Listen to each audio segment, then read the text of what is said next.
बल्कि ईरान भी ट्रंप की लगाई आग को झेल रहा है, उसमें झुलस रहा है। ईरान में हजारों लोगों की मौत हो गई है और ये बात अब खुद खामनेई ने भी स्वीकार कर ली है।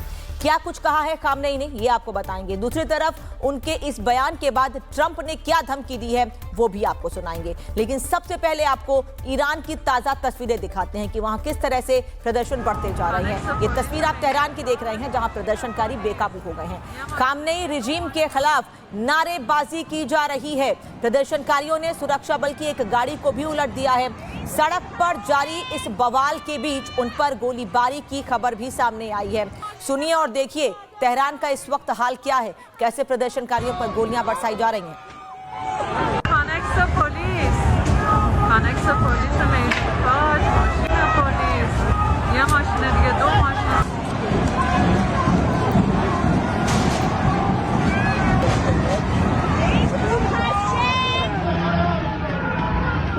और इन प्रदर्शनों को दबाने के लिए ईरान में पुलिस और सुरक्षा बल ने सारी हदें पार कर दी हैं। देखिए इस तस्वीर को, वहां सुरक्षा बल के जवानों ने एक प्रदर्शनकारी को सड़क पर ही गोली मार दी है। सुनिए इस शोर को, कैसे लोग वहां नाराजगी दिखा रहे हैं और उन पर लगातार ताबड़तोड़ गोलियां बरसाई जा रही हैं।